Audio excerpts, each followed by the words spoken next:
Well. Hall of Game Chapter 3 is officially almost coming to a close. With the killer revealed and executed and its epilogue on the way, I'm super excited to say that Chapter 4 might be coming along a little bit further than we think.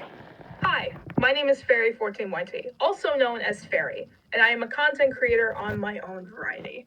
But this is not about me. This is about Hall of Game. And what better way to talk about Hall of Game than with the creator themselves? With a big following of almost over 40,000 subscribers, please welcome Sam, or also known as icide, the creator of Hall of Game themselves. Hi. I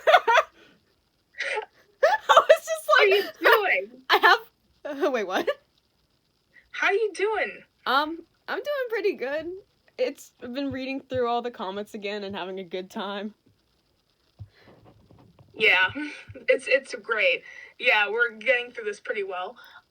Just before we start this, we are going to go over some sensitive topics. Hall of Game and the trials themselves, even the episodes, the smaller ones, they have sensitive topics that are going to be explained right in the description below and possibly in the video that I'm going to edit.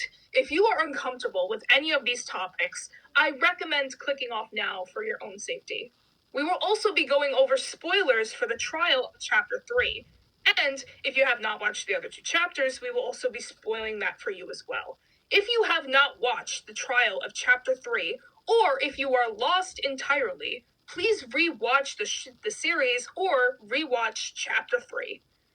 Now, as for the rest of you that have stayed, you have been warned.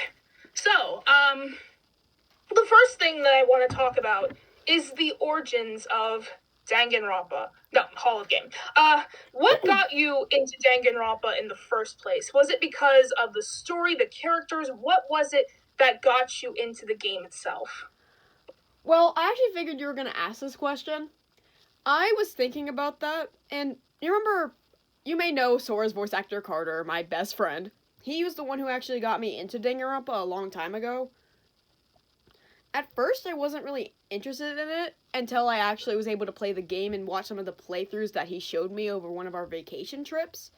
And that's when I got pretty hooked on it, and I eventually played the 3 games myself. But that was way after I made Hall of Game. I think it was a little while after he showed me some of the playthroughs that I actually decided to make something based on that. Because I've been seeing fan games of Danganronpa as well from other content creators, and I thought I wanted to give it a try with my own little spin. Alright, so if I'm hearing this correct, so your friend got you into Danganronpa, like, way back before this all happened. So you were inspired in a way?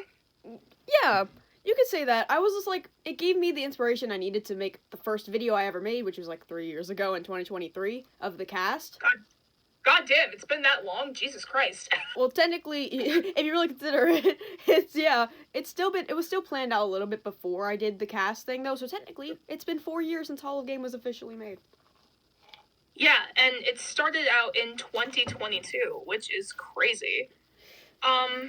So, when you started planning out Hall of Game, how did you decide to create it? What were your first thoughts on creating the series itself? What were your plans behind it, based on the first chapter? Well, I think before I got into any of the chapters, I wanted to think of where their situation was, and like how the characters would react to it, their surroundings, their peers. Basically, overall, just generally having a good time before anything went downhill. Which is why you see much of a difference in the characters back in the first ever episode and up to when they were announced to be in the Killing Game. I see. For the chapters, since I kind of leave it up to fate a little bit, I typically use a picker reel because it kind of helps me because I'm very, very, very, very indecisive. Very indecisive, I see. Kai being the first victim, I think actually made for good plot, because I did want to make him a somewhat good character before he died, but it was going to become quick, and he wasn't going to be able to be as loved as much as I would have wanted him to. That same goes for Rieto. Rieto should just be a topic in itself. Yeah, I I honestly expected Reito to be the culprit of chapter 1, knowing that Reito and Kai, they weren't going to be loved because of the character development they do not get because of their execution and the death. So pretty much, they were pretty much like left in the dirt, and not really left in the dirt, but I'd say like they were just had wasted potential, and I feel that way mostly. And I'm pretty sure the fans were not happy about Kai dying. No, they were not. They were absolutely not. And the thing is, I expected that. I think the thing is, though, in Danganronpa, there is always going to be that one wasted potential character, which really sucks, but it had to happen. Which is why I make side videos about, like, their backstory to give them a little bit more relevance. I see. So let's go into behind the scenes of the Hall of Game. So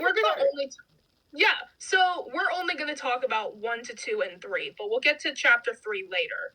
For now, I just want to focus on the very beginning of the behind the scenes. So how did you plan out the characters' demises in the plot of each chapter? What was that like for you? How were you going to go off of this? Okay, so this was really interesting. This was back in middle school. I actually was drawing out how I wanted them to die. So, Kai's death being the first one, I just figured, like, the way he died just kind of fit him. And it just felt like something that he would actually end up going through. And, honestly, despite how much Chapter 1 lacked, Chapter 1's, at least, case was pretty realistic. Because I did think about this a lot, and I actually wasn't the one who planned out Reito's execution. It was his voice actor. Oh, that's interesting. I feel, having the voice actors plan out their own executions is very unique in a way. I planned out everyone else's execution, but, like, yeah, he picked out his own execution because I could not figure out anything for crap. I see. So, now getting into the characters themselves, what's the hardest character to write and why, based on your own personal opinion? Ooh, this is a good question. I typically don't struggle too much with this, but I feel like some characters I really struggle to write would be, I think it would be Sora or Hakurei. Maybe even Akio. Those three are kind of the hardest ones to write, because they have more of a very stricter way of speaking. Because Sora's always pretty, like, thrown out there. Akio's pretty avoidant. And Hakurei's pretty blunt when it comes to what she wants to say. I see. So, that's pretty much clears that second question. How were you feeling making this whole series? Was it stressful in any way? Were there setbacks and issues? Absolutely. One of my major setbacks would be my procrastination and lack of motivation, thanks to, school, personal, problems, mental. But overall, even if it was a struggle for me to make at times, it kept me going because I loved these characters. I loved this cast. Even if they are dead, some of them are dead now, I still love all of them. I think it just makes me happy that I know I can push through this kind of stuff and make something as extenuating as this. This may be the farthest I've ever gotten in one of my passion projects, and I'm really excited to hear that it might be able to make it through season 1. I see. Now, we're going to talk about the bloopers of the VAs, at least a few of them. Alright. How did it feel creating those videos? Were they enjoyable? Were they funny? How did it make you feel? Absolutely enjoyable. It was funny to just watch them struggle. And the funny thing is, if you remember from Sora's, I was actually there in person. I see. I think one of my favorite bloopers has to be when I messed up on one of the lines. Because there was this one line when we were going over Sora's Chapter 1 lines, and he said the line, and I was like, wait, that's not right. Because it says, something on the lines of when they were hanging up the stage lights, and it says, we forgot to hang him, instead of we forgot to hang up. What in the world was I on? I didn't think Sora was a part of this. I think that's a brain lag. I think brain lag just happens between, like, voice acting in general, and I feel like that's a good way of saying, like, oh, we all make mistakes, but mistakes can be funny. It was hilarious, though, because I was like, wait, what? What do you mean? Alright, now, before we talk about the questions for Chapter 3, spoiler warning, we are going to be talking about some very sensitive topics, and I will link them in the description, and I will place them in this video right here, because you can say it right here. If you are uncomfortable with any of these topics, and if you don't want to be spoiled, go watch the other videos, or please click off this now. Thank you. You've been warned.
So, when it comes to Chapter 3, how did you push through this chapter with the many trigger warnings?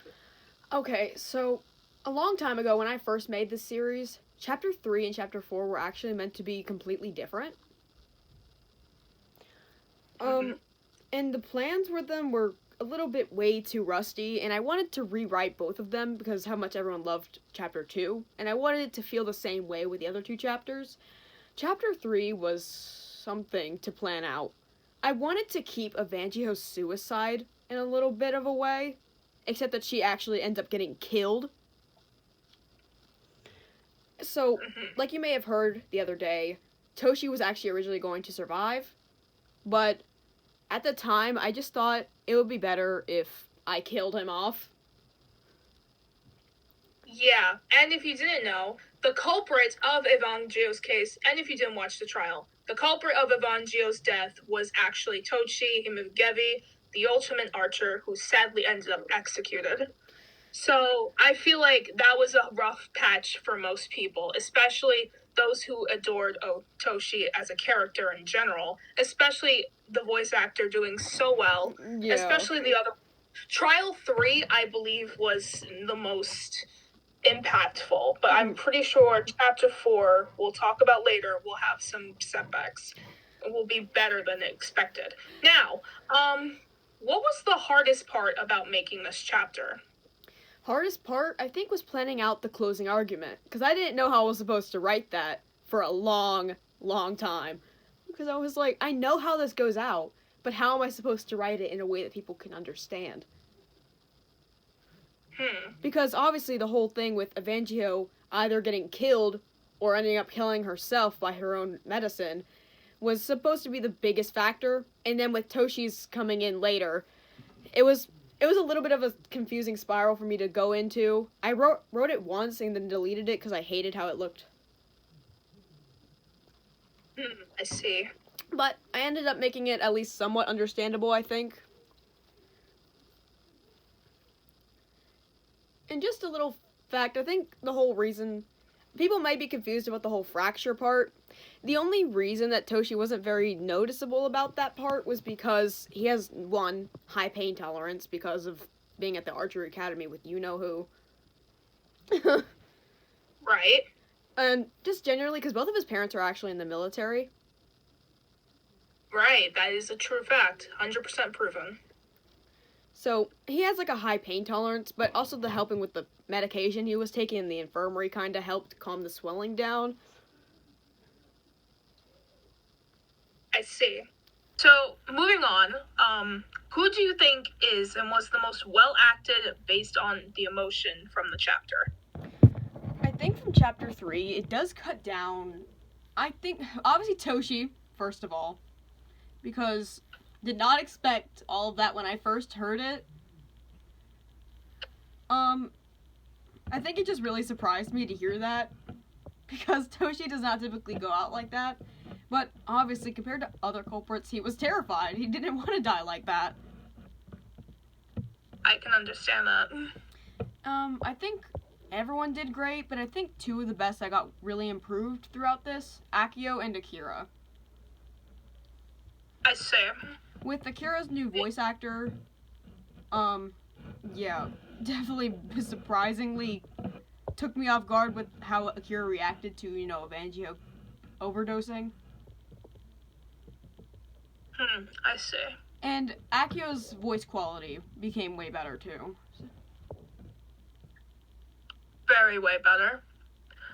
Now, speaking of Toshi, who is the culprit of chapter 3, what are your thoughts on his execution?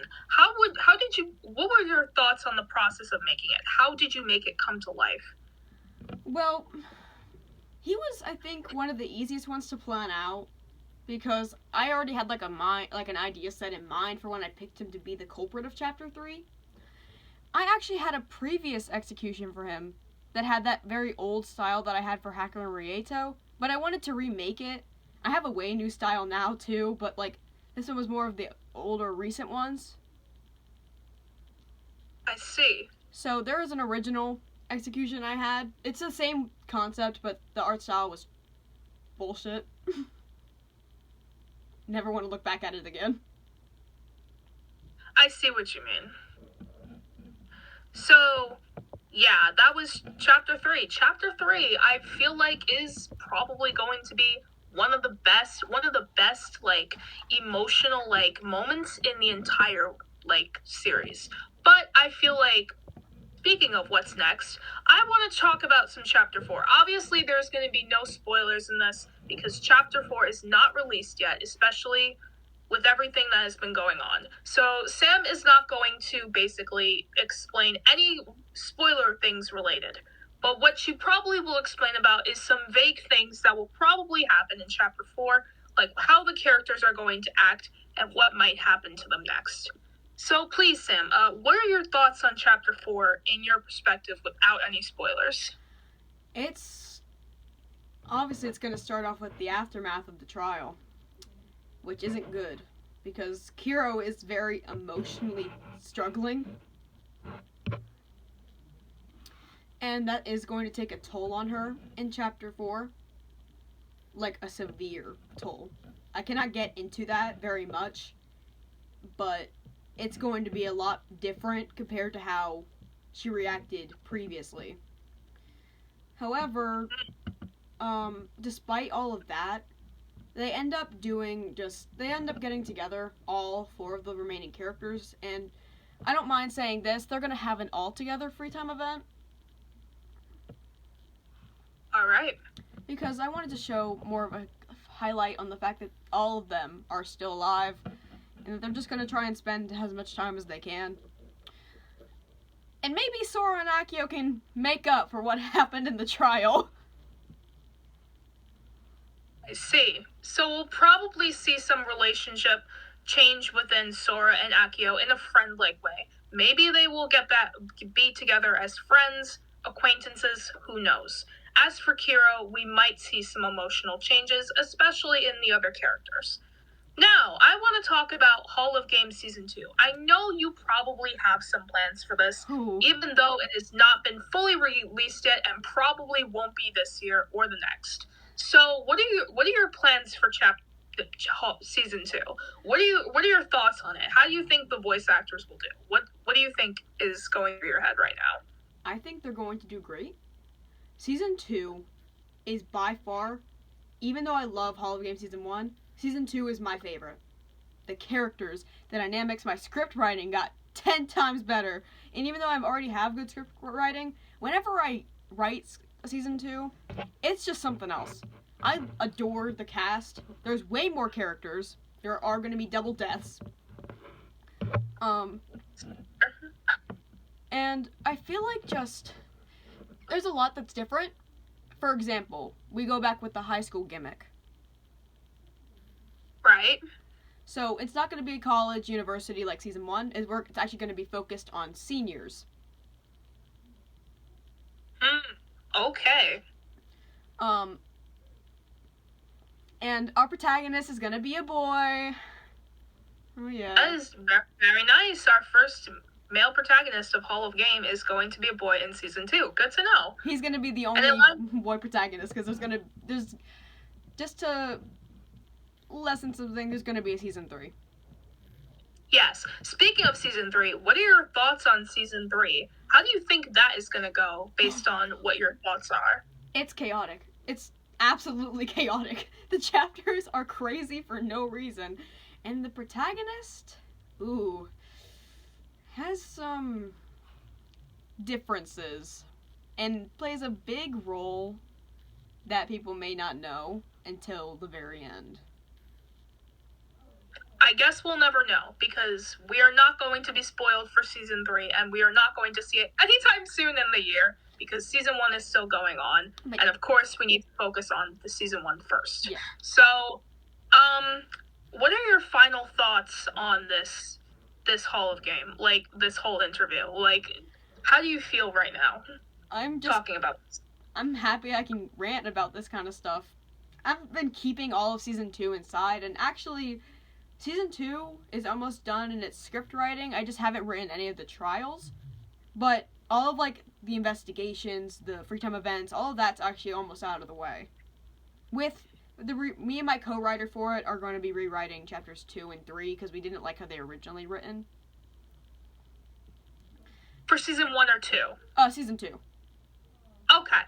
That makes sense. Overall, though, this interview just makes me feel happy that I can actually talk to people and talk to you about something that not only I enjoy, but you enjoy. I appreciate it. But before we go, I would like to say one more question. Which was your favorite chapter to write out of the 3? That's a good question. As much as I really... And the thing is, fun fact, I actually never wrote a script for chapter 1, except for the trial. I see. So most of it was pretty improv.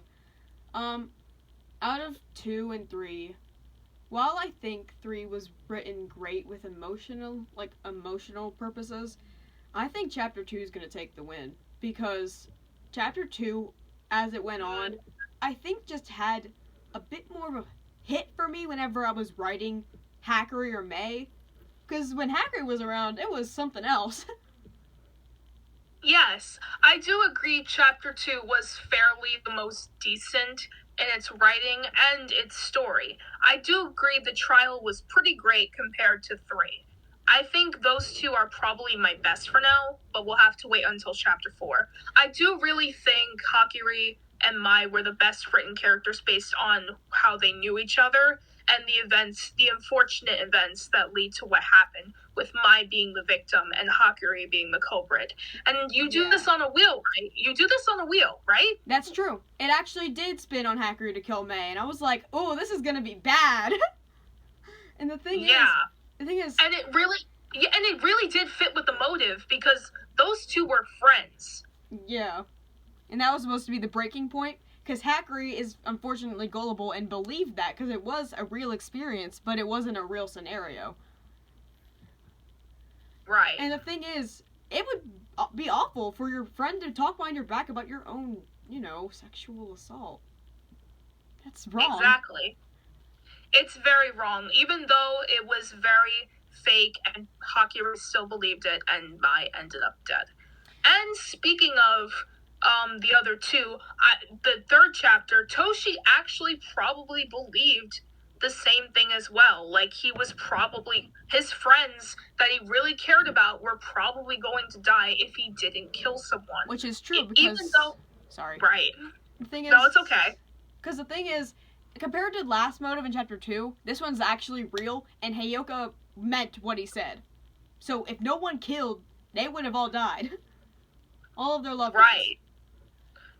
It would have made sense, and that's why Toshi took the bullet, even though it was only an accident, because Evangio was planning to overdose anyway.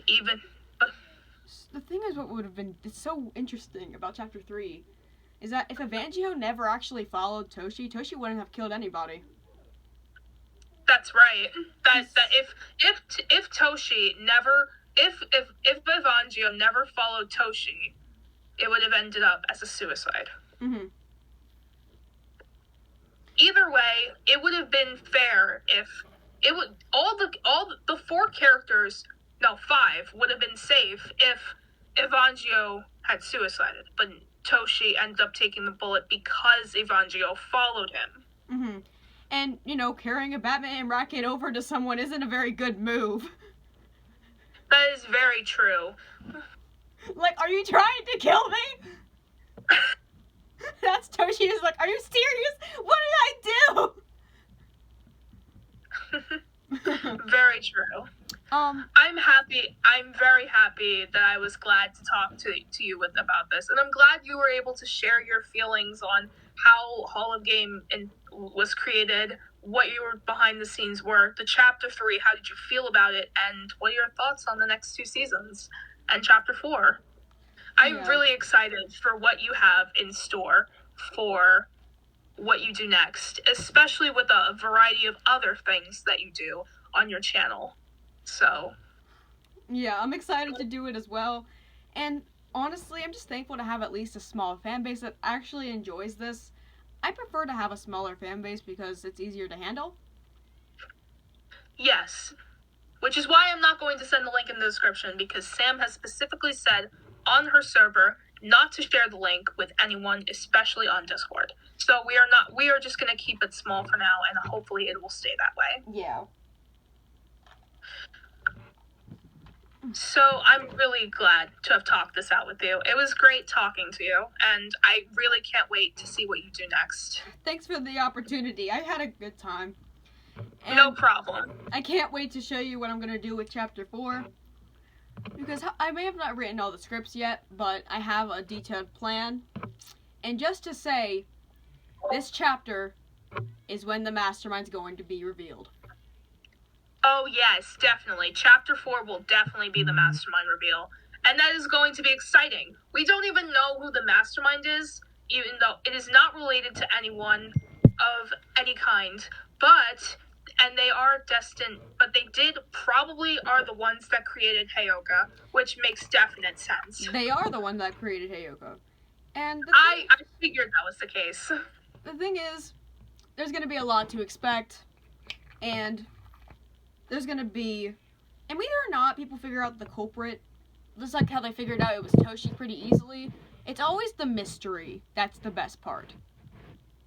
The mystery is definitely the best part. The plot twists help it definitely. Because even though people expected it was Toshi, they didn't expect the whole trial to go out that way. Yeah, I changed my answer, my mind, the back of my mind yesterday. I changed it to Toshi because his alibi did not add up. Because there was something off about the way Toshi was acting, especially with the way he never knew about Evangio's intentions, especially even after the motive. Yeah, I meant to hint, even though it isn't his character to feel that way, he was the most horrified because he killed her without even realizing that this was why. That was right. And I think it really sucks because Kiro had grown a pretty strong relationship with Toshi, which is why it sucks so much. I even say, I feel like out of the culprits that did their job well, I feel like Toshi had the smartest ideas. Especially for someone who is very much in a panic situation, and he made some mistakes. He was able to execute Evangio so flawlessly with the undetermined weapon, which, spoiler alert, was actually a bow and arrow, which I expected, because no way a wooden spear would actually have crafted in that time to kill Evangio, since her death was less than an hour. Yeah. And the thing is, though, he just has the practice of kind of acting instinctively when it comes to what the practices he does at the archery academy. So, in a state of his panic and feeling like Evangio was trying to kill him, he was trying to defend himself. And Evangio, fracturing his arm, kind of triggered him the wrong way, and instinctively he fired the shot. And then, by the time she was shot with it, it was over, and he realized right then and there what he did. Yeah, and it was an act of panic that he messed up the infirmary and then just left. Just stayed outside, waited for Akira, and then Akio came in, and that's when the body played, because Kira and Sora found Evangio's body. Yeah. So, I think Hall of Game Chapter 3 was really well written, especially Chapter 2 and 1. I feel like the characters have grown a lot, especially the ones that still remain, which is 4, which is being Kiro, the protagonist, obviously, Sora, Akira, and Akio. So, I can't wait to see what happens in Chapter 4. I'm really excited with what happens. For right now... For right now, it's okay. I'm working on the epilogue, and it's not going to have any focus on actually any of the cast members. The epilogue for Chapter 3 is going to be focused on Toshi's archery team. I see. I can't say too much, but they, it's supposed to be something that reveals what's really going on. Yeah. A bit more of what's going on in the outside world. I see. So thank you for expressing your feelings on this series itself. Like I said, I can't wait to see what's in store. Excited for the epilogue, and I really can't wait for Chapter 4. We all can't wait, and I'm so excited. I'm so happy to talk to you. I'm happy to talk to you, too. I've really had a good time, and I hope we can do this again sometime. Maybe after Chapter 4. Maybe after Chapter 4 we will do this. That's all. I hope everyone has a great day and night, depending on your time zone, and I will see you guys next time. Bye-bye. Bye.